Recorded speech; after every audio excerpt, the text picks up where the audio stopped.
the fate of my narcissist husband when I married Chika under the golden African sunset.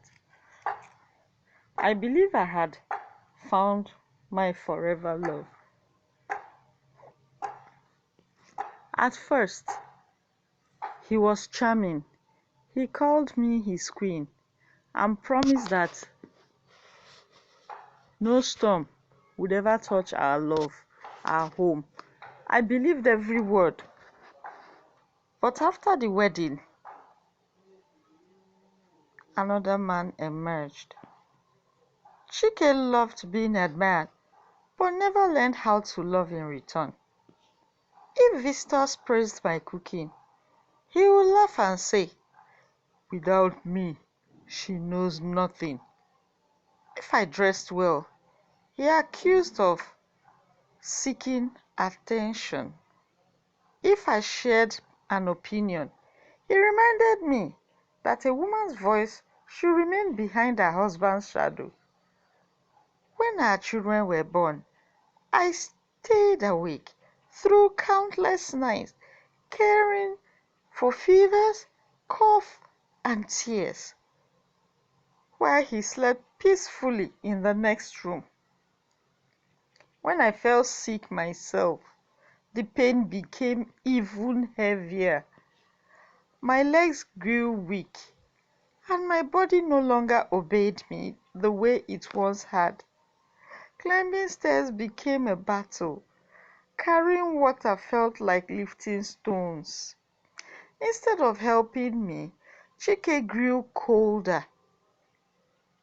"If only you were stronger," he would say. Sometimes he ate alone and left my food in the kitchen, knowing it took all my strength just to walk there. On difficult days, he complained to relatives that I had become a burden. When visitors came, he smiled and played the role of a caring husband. The moment the door closed behind them, his kindness disappeared with them. One afternoon, I fell while trying to sweep the compound. I laid on the ground for several minutes, unable to stand. Chike walked past me. He looked at me silently, picked up his car keys, and left for work.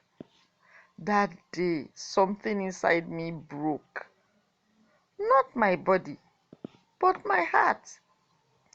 Many nights I cried quietly into my pillow so my children would never hear the sound of their mother's pain. Yet the world surprised me. Neighbors bought soup and vegetables. Market women checked on me. An elderly woman held my hand one evening and whispered, "The tree that refuses to bend will one day break itself," she said.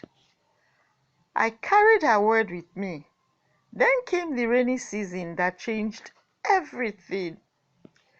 Chike's business collapsed without warning. His trusted partners disappeared with his money. Creditors filled his phone with calls. The friends who once praised him stopped answering his messages. The proud man who never needed anyone suddenly he had no one.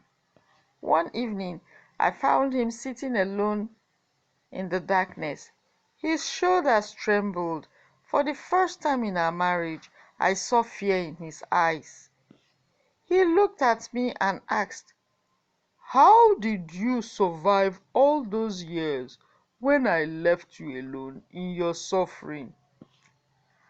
I just looked at the man who had ignored my tears, my falls, and my silent cries. Then I did the unexpected. I reached for his hands. "Because pain taught me compassion," I said quietly, "and I refuse to become the person who hurts me." Chike lowered his head and wept. Months later, he became the one cooking meals, washing clothes, and helping me climb the stairs. One evening, he asked softly, "Is this my punishment?" I looked at the setting sun and replied, "No, Chike, this is your lesson," I said. Because sometimes the fate of a narcissist is not losing everything.